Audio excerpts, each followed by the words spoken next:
Hey, bourbon brothers and sisters, Angry Mac here. And today, my craft journey brings us back down to Georgia. There's a lot of things going on in Georgia, and it's probably the climate. It's probably the climate. So before we get into this video, can you do me a favor? Can you hit that button and subscribe? It is free. Help me grow. I think I'm about 25 short of 300, but I am getting there. You could also find me on TikTok, Angry Irish Mac, and Instagram, angry.mac. And pretty much anywhere you can find me if you're just looking. If you have eyes, definitely find me. So listen, if you're here for a reason. Let's get right into it. Doc Farms. Doc Brown Farm. Not Farms, Farm. But when I think of Doc Brown, I'm a Gen X. I'm not as old as the dirt on the farm, because that's a traditional farm. I think of Back to the Future. I think of Emmett Brown, that Doc Emmett Brown. You know, hey Doc, firing up the DeLorean, going back and forth, future, past, everything. But here at Doc Brown Farm, we have the future and the past combined. We have something built. We have something that they're working on, these women of whiskey. We have Amy Brown, Paige Delicker, I can't think of it, can't pronounce it. I don't want to butcher her last name. And Daniel, who I can't remember his last name, and Daniel, I forgot it. But there are another two amazing women of whiskey down there working it. These people aren't just making whiskey. They're not going out and saying, you know what we're going to do today? I got an idea. Let's go make whiskey. They are creating. They are cultivating. They are doing it a certain way and say, this is the way we are doing it. We are going to do it a little bit differently than everybody else. And I talked to Amy Brown on the phone, and she had so much passion. So I know what's going to these glasses. She had passion, she had love, she had happiness. I felt better after I talked to her. Just as a human being, I felt better. Just the life that she had about what's going on there. So everything you have, and I can't imagine Amy is different than the other two. So again, Doc Brown. How did it get to Doc Brown? Not actually a doctor. Paige is actually a nurse who worked with cancer patients. We all know whiskey fights cancer. Coined that phrase a long time ago. Whiskey fights cancer, and so does Paige. She wanted to build something that wasn't going to not only harm the environment, she wanted to build something that wasn't going to cause anyone to get sick by chemicals. So what they're doing down there is all natural. They're not using chemicals. They are cultivating. They are going by traditional means. Back in the day when there were no chemicals, when it was just what you had to fertilize the field, what you had to spray the crops, traditional. They're using the environment to build for you and for me and everybody. So we're going to talk about how the new age science helps the traditional method. And they are stubborn because they're doing it their way and they're not changing. They're not going to change to compromise their beliefs into what they're putting in the bottle. Sure, they could use chemicals. Sure, they could grow these synthetically. Absolutely, but they're not doing it. They're doing it their way. It is a family-owned and operated business. Again, Back to the Future, Back to the Past. Their equipment is old. I spoke to Amy. She said, hey, Mike, the equipment's old.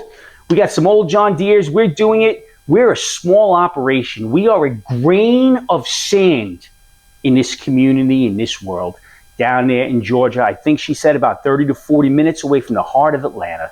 So you fly right in, take a trip down, and go see the farm. Not the distillery, the farm. You go down there, and you're going to meet people. What you're going to have is modern meets new. And you know what modern is? Modern is, instead of using these chemicals, which you would think is modern, is going and exploring different ways to pollinate corn.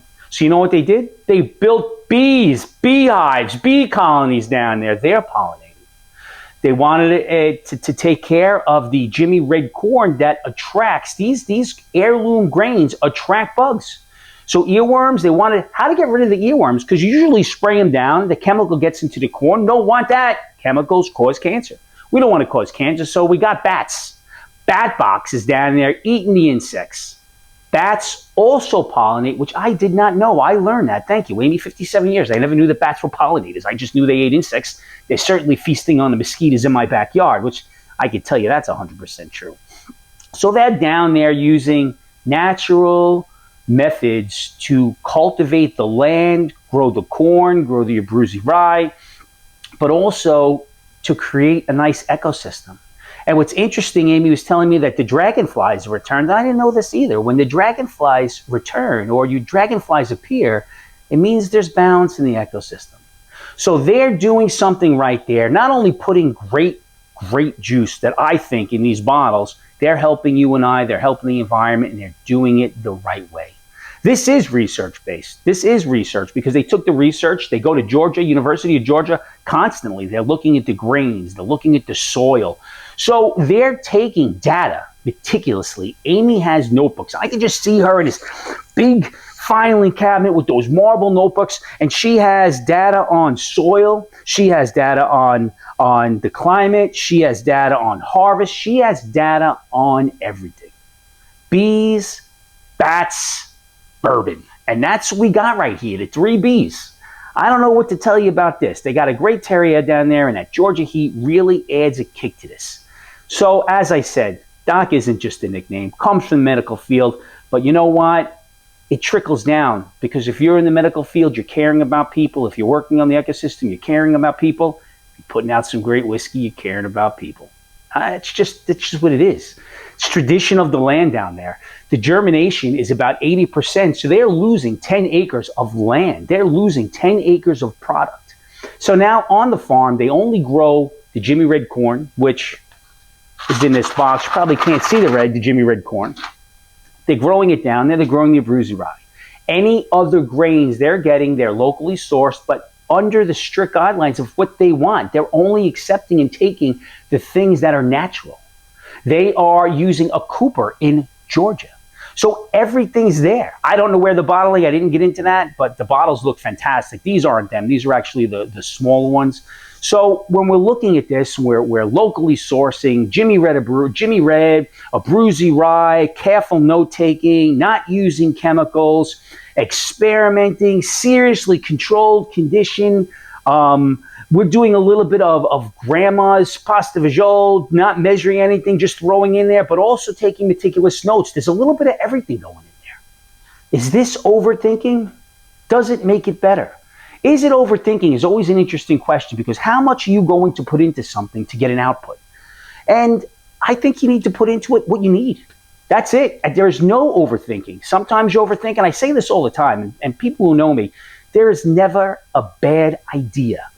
You and I may not think it's a great idea. The idea may not work out, but all ideas that you think are great could be great ideas. You just don't know until you put them into process. Does all of the things doing make it better? Right off the bat, it makes it better for the environment. Right off the bat, it makes it better for the person consuming it. So we got to go a little bit more. What's in the glass? What do you got in the glass? And here in front of me, I've got the Day Swigger. I thought this said swagger at first. It's actually swigger, like a swig. Silly me. And this one is their premier, the Effie Jewel. It's 100 proof. They're both actually fantastic. This one is in Georgia. Then it gets sent over for Texas to grab that heat, a little vacation, and then work its way back. But these are the 2 offerings that I have currently. And hopefully I get some more because I'm going to have to look to see the other things that may interest me. So what is in there again? We have clean profiles. We have clean profiles because there's no chemicals. Everything's naturally recorded. Everything's written down. We have bold flavors. We have intentional design. We have nice balance. This isn't your typical craft. This is not a typical craft funk that's unpredictable. This is very predictable. They're doing something there that they could reproduce consistently to bring you and I the same great flavor profiles. Everything doesn't need to be aged in a 100-year-old rickhouse. It could be aged in a farm. It could be aged anywhere that the conditions allow it to be aged. So if you think you have to go and see 7 gazillion barrels lined up after lined up, warehouse B, warehouse C, you don't. You may just need a big barn. I'm just saying that's how it works. It doesn't make it real because it wasn't aged in a rickhouse that holds 5,000 barrels. The production is small, and their belief right there is quality over quantity. And I say it all the time. The craft, when you're buying the craft, and they need our support now more than ever, the price may be a dot higher for some things you're going to pay for. For example, this bottle, 100 proof, you're getting the regular bottle, is about $99. I think it's worth it. This bottle right here, it is a Southern Ember, nice and warm, a little honey in it, I believe. I didn't look in, I haven't had it in a little bit, but this is about a $50 bottle. These are two bottles that are definitely worth it. It's repeated. So we do have a little mix of the old and the new. The old is the time, the luck, the environment, and hey, this could work. The new is the data, the control, the repeatability, going to the University of Georgia and using the scientists there. And we know this could work. So they took their hypothesis, they tested it out, and they reproduced it, and this is what we have. That is the science. However, there is some wizardry there. There is some old stuff. Let's throw a dash of this here, a dash of that there. Let's see what we can get. Amy Brown told me that her favorite is a hot pepper whiskey. I can only imagine that's a killer. It's probably great in an old-fashioned, or probably could think of a few drinks I'd like to put that in. Now, here we go. When we get into a company like Doc Brown Farm, Doc Brown Spirits, you have to think, how many chances are they going to get to impress a potential consumer? They impressed me. They had 2 chances. Both chances I thought were outstanding. They have fewer chances because they're a craft. People are going to gravitate toward what's safe. So take a risk. Take a risk. This is fantastic. Why try it? Why try it? Is it game changing? Maybe. Does it challenge the norm? Absolutely. Is everything going to be great? No. Everything's not going to be great. But what is? Is every bottle of Buffalo Trace you get going to be great? Is every bottle of Heaven Hill going to be great? I can tell you there's some legacy brands that put out some of these experimental stuff. For me, not so great. So my guess and my belief in a craft, if they're putting out 6 bottles and 5 of them are great, you want to keep going back to try the rest of the line because there is a consistency throughout. Give the craft a shot. Go to Doc Brown Farm. They're doing it their way. They're doing it the right way, and they're putting out some great bottles. Now, I got a little sample pack sent to you. I'm going to read what they wrote. And they said, this right here is a handful of the Jimmy Red corn used right here. This is a small sea salt. I'm actually using the sea salt to cook. It goes great on a steak. From Texas to show you that heat, the F.A. Jewel, and some pecan wood chips. This is not honey, it's pecan. That's it. It's pecan, and I forgot about that. Pecan. I'm from New York, don't know how to speak anything. These pieces don't look like much by themselves. Either does a cornfield, either does a rye field. It just looks like a lot of grain. When you put them together, you put love, you put passion in it, this is what you have. I'm going to have a little bit this F.A. Jewel. And if you haven't had this, you probably want to go out and try this one. I'm going to give myself a little sip here. The color is absolutely beautiful. It's a gold. Very nice light gold. Some nice legs on it. I believe this is 5 to 6 years old. Smell is, you get that cream corn fruitiness. It just smells delicious. Cheers.